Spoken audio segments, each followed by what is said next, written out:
ඉතින් කොහොමද? අද හරි ලස්සන දවසක්.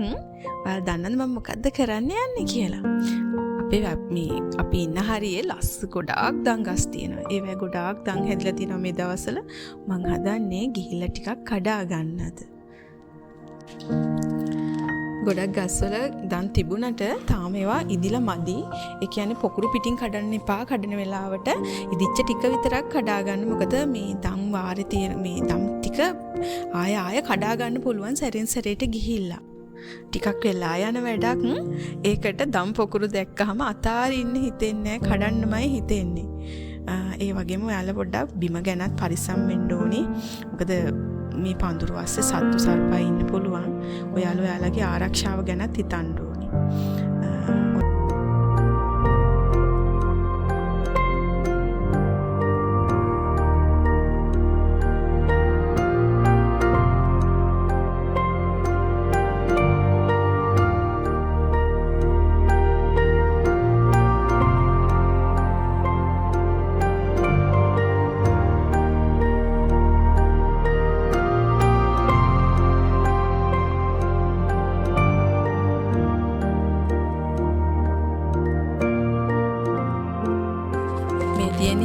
හිටියා මට තව ඉරමුසුත් හම්බුණා. මං ඉතින් ටිකක් කඩාගත්තා.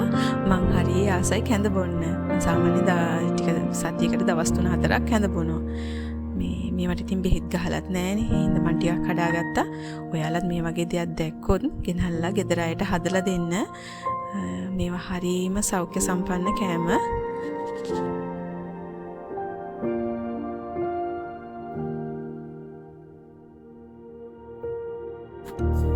තියෙන්නේ කබරස්ස ගෙඩි. මේවා නම් ඉතින් කෑමට ගන්නෙ නැහැ. මේවා දලු කෑමට ගන්නවා. ඒවා හදන්නේ බර කොක්කු හදනවා වගේ. මම ඔයාලට දවසක හදලා පෙන්නන්නම්කෝ. තව ගල් පොත්තකුත් එතන තිබුණා. ඒ ගල් පොත්ත උඩ දංගස් ටිකෙත් දන් ගොඩාක් හැදිලා. මම ඒකම ඉරමුස් චුට්ටක් තිබලා ඒකත් කඩාගත්තා. මම ඉතින් හරි පරිස්සමට නැග්ගේ උඩට.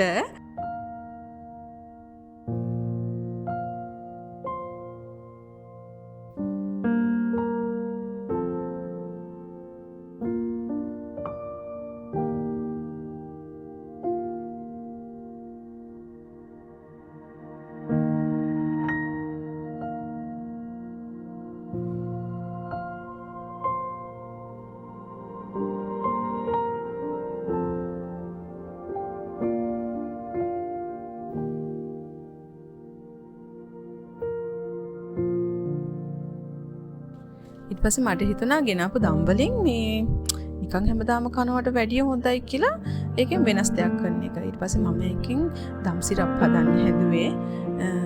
ඉතින් බලමුකෝ කොහොමද ඒක කරන්නේ කියලා.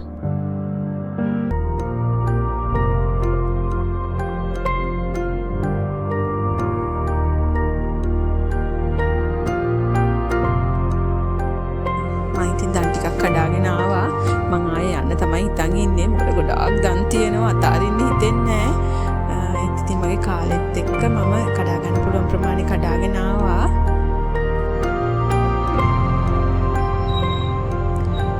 ඊට පස්සේ මට බඩු ටිකක් ගන්න තිබුණා.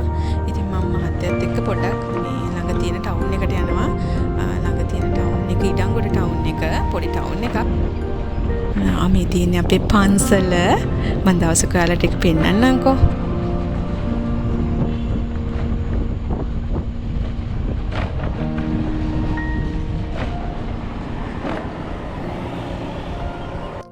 මම ඉතින් මට ඕන කරන බඩු ටික අරගත්තා. ඊට පස්සේ මට අයිස්ක්‍රීම් එකක් ගන්න හිතුණා. මම ඉතින් අපේ ටවුන් එකේ තියෙන සුපර් ග්ලෝ කියලා සුපර් මාකට් එකක් ඒකට ගිහිල්ලා එකක් ගත්තා. ඉස්සලම කරන්න ඕනේ ගෙනාපු දම් ටික තෝරලා රොඩු අයින් කළා. හොඳටම ඉදිච්ච ප්‍රමාණය දම් ටික තෝරගන්න ඕනේ.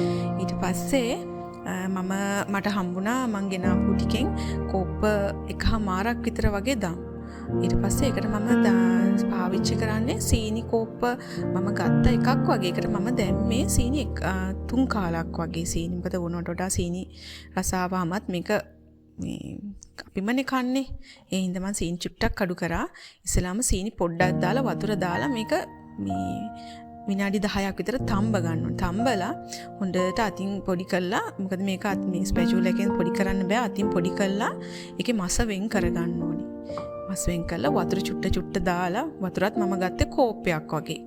මේ දාලා ඒක හොඳට පෙරා ගන්න ඕනේ. පුළුවන් නම් ඒකේ අර මස් ගතිය ගන්න. එතකොට හොඳ උකුවක් එනවා. මේ විදිහට පොඩි කරලා අරගෙන ලිපේ තියලා විනාඩි 15ක් විතර රත් කරනකොට පැචුලා එකේ ඔයාලට පේනවා ඇති ඉරක් එන ප්‍රමාණය. අන්නේ ගාන්ට මේ සිරප් එක ඉවර වෙනකොට ඒ වගේ පැචුලා එකේ ඇඟිල්ලෙන් ඉරක් ඇඳාම ඉර තියෙන්න ඕනේ. ඊට පස්සේ අපි මේ විදිහට හදාගත්ත තම් සිරප් එක ජීවාණුකරණය කරපු බෝතලයක මම මේ විදිහට අහුර ගත්තා. අහුරලා මම මේකට කිසිම කල්තබා ගැනීමේ ද්‍රව්‍යයක් දැම්මේ නැති හින්දා මේක ෆ්‍රිජ් එකේ තමයි තියාගන්නේ. සාමාන්‍යයෙන් මේ විදිහට සතියක් වගේ තියාගන්න පුළුවන්. සති දෙකක් වගේ. ඉතින් මේ රස බලන කෙනා ඇවිල්ලා මේ යෝගට් වලට දාලා තමයි මේක කෑවේ. ඔයාලා බලන්නකෝ ඉතින්.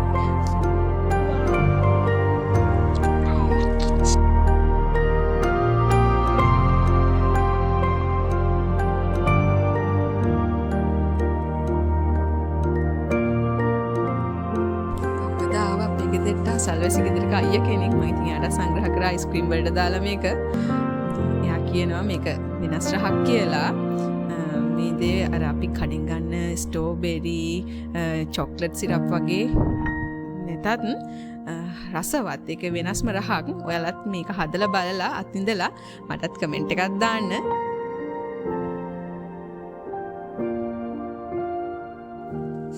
ඊළඟ වීඩියෝ එකෙන් ආයෙ හමු වෙමු. ඔයාලට බුදු සරණයි.